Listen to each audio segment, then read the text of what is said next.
In this elevator problem, we're going to be looking at multiple masses, and here's the problem.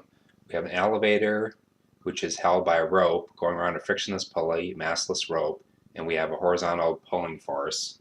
And we'll assume that this force of the rope here is vertical.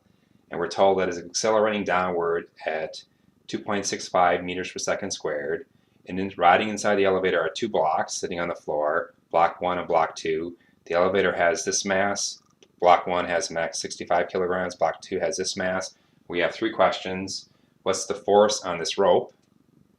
What's the force between the floor and block 2? And what's the force between block 1 and block 2?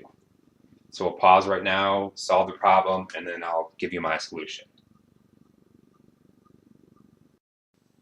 So here are the three solutions. This is the force on the rope pulling it. This is the force between the two blocks. And this is the force on the elevator floor by the blocks. So if you have that answer, that's great. If you don't, you can just listen to how I solved it. So in the first part of the solution, I'm going to solve for the force acting on the rope. And so we have a massless rope, and the force on a rope always is exactly in the direction that rope is pulling. So I've shown this go straight up and down because that's how that rope is oriented relative to the pulley. So that's one acting force.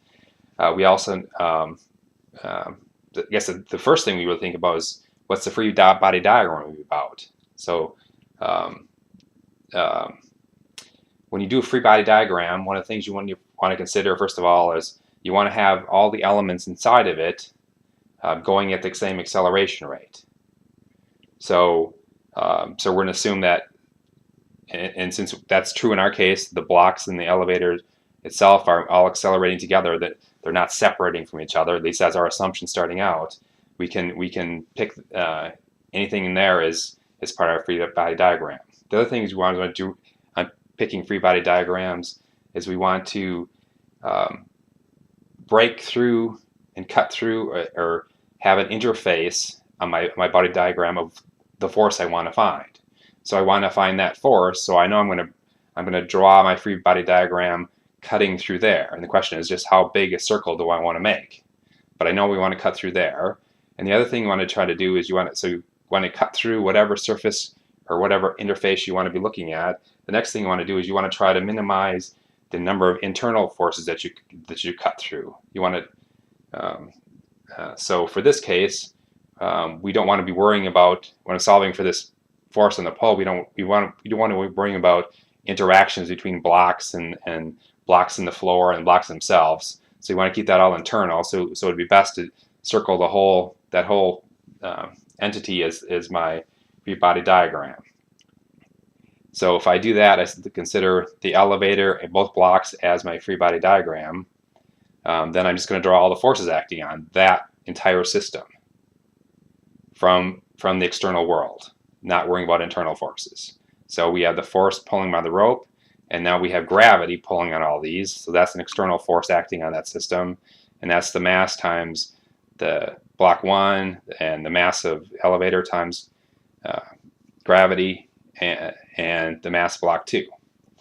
The next thing, after I've drawn every single force that's acting on that system by the outside world, we're going to think about acceleration. So I was told it's accelerating downward at this rate. So I'm going to draw. So this is the way I like to draw my acceleration. Then we need to think about coordinate system. And for this case, we're going to pick our standard coordinate system. But we'll see later on why this maybe wasn't the simplest choice as far as just getting signs right and not having issues. So this is the coordinate system I picked, so I'm going to define positive x, positive y as upward. So I'm going to do the sum of the forces in the positive y direction. So I say up is positive, and that's positive. Sum all the forces. Well, that's from Newton's second law, that's mass times acceleration. So I'll just write all the masses down. So that's all the masses in my system. And since that's my sum of all the masses, and now you got to be careful. We know the sum of the masses times acceleration. So the first thing we think is, are all these masses accelerating together? And that's our assumption. So just each one has the exact same acceleration, so I can multiply that quantity.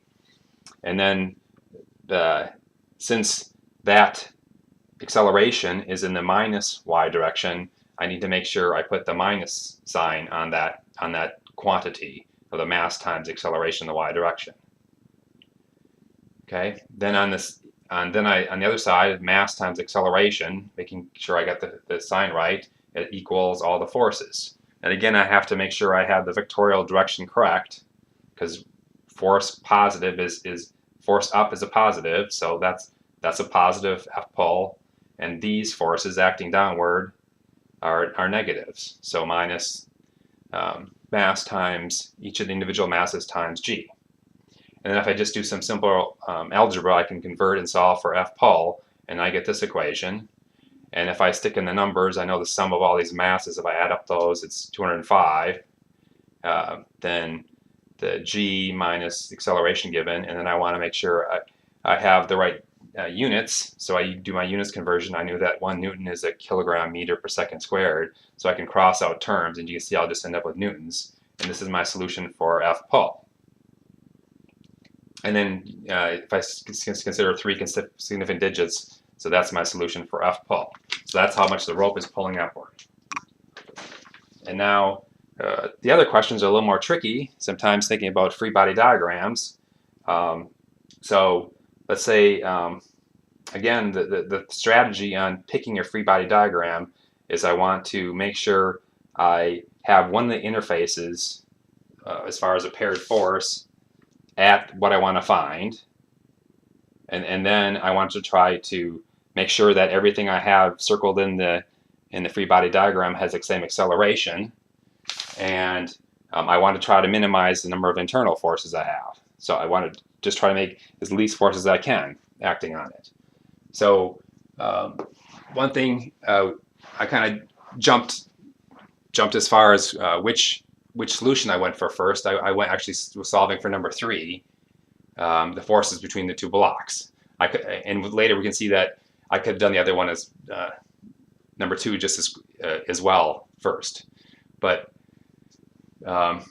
so if I want to think about block number 1, block number 1 is pretty simple, because there's the only forces acting on it are the force due to gravitational pull of the Earth and the reaction force of block 1 on 2. So if I draw a circle around there, you can think there's my interface. So I'm going to find that the force difference between that force couple, force acting on block 1 caused by block 2, holding the block up, and then gravity. And so that's going to be the free body diagram I've chosen. Again, I'm going to draw, so that's all my forces acting. Think about it, there's no other forces acting on block number 1. The elevator is not touching it. There's nothing else touching it. That's the only forces. Again, draw my acceleration in the direction that it is. And then for ease in not having to keep track of signs, in a much easier way, it's easier typically to draw the coordinate system in the same vectorial direction as my acceleration. And then, so that's what I've chosen for y. And I've chosen x like this so that my right-hand rule also works out. Although in this case there is no x, there is no x directional forces, so we didn't really need to do that. But it's always a good practice to do that. So now we're going to sum up the forces in the y direction.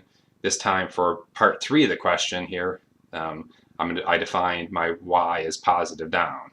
So I put that notation there to help me remember. So if I were to go back and check that, I can remember, make sure that these directionalities are correct. So the sum of the force in the y direction is the mass times acceleration in the y direction. Okay, so there's no, that's already, the sign's already taken care of as far as that goes.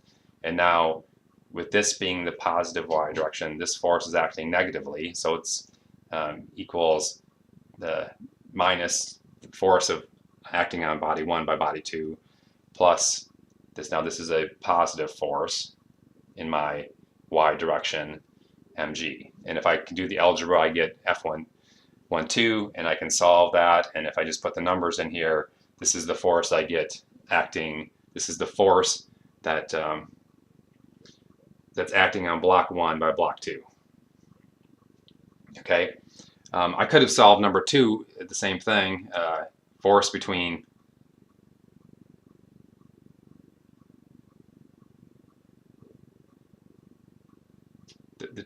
so this is we're trying to solve this time for the force between the block 2 and the elevator.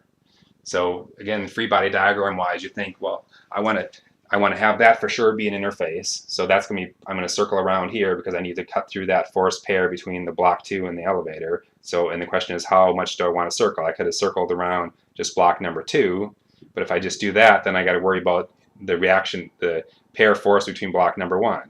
So if I circle around both of those blocks, then I don't have to worry about that interaction force as part of my free body diagram. So I'm going to pick these two forces as these two masses as my free body diagram, and I'll draw all the forces acting on it. Well, I have the force acting on block 2 by the elevator, that's upward. And then I have the 2 gravitational forces. And again, I have my AY going down, and I'll use the same coordinate system I picked on this one, matching the exact directionality of my coordinate system with AY. And again, I'll sum the forces in the positive Y direction is the sum of the masses. These are assuming they're accelerating together. It is those masses times acceleration, and now this force is in the negative Y direction, so minus force acting on block 2 by the elevator, and then these the gravitational forces are in the positive Y direction. So if I just solve for force on block 2 by the elevator, this is what I get. Now, as far as choice of free body diagrams, if I would have chosen try to answer number 2 by doing just the free body diagram on block number 2, this is what we would have gotten at the time if I wouldn't have solved for any of this first. I would have drawn my free body diagram around just block number 2, because that's a good place because I have an interface there between the elevator floor and the block 2, and so I would have had that force, but I also would have had to consider the force acting on block 2 by block 1. So I would have had 2 unknowns in this free body diagram, so I wouldn't have been able to directly have solved it like I did here with my chosen free body diagram system. Just another check would be this is accelerating downward, and I think from just common sense we know that I guess it's easier thinking that if an elevator is accelerating upward, it takes more force on the rope and you feel more weight. I mean, the forces are heavier, so therefore accelerating downward should be less force as far as the rope and the interfaces here. So it's a good check just to make sure we didn't miss up on a sign. You just make the assumption, well, okay, what if I just totally change the problem and say it's just sitting there, there's no acceleration? What would have been the forces have been? So again, if I would have drawn this whole free body diagram but said now that acceleration was 0, I could have this exact same equation, but this term, the mass times acceleration, since it's fixed as 0, so I'll have mass times acceleration 0 is in the same force as here. And if I would have solved for that, you would have seen that if this elevator was not accelerating down, but just either moving constant velocity or not moving at all, that the force on the rope would have been greater than the force I saw right here.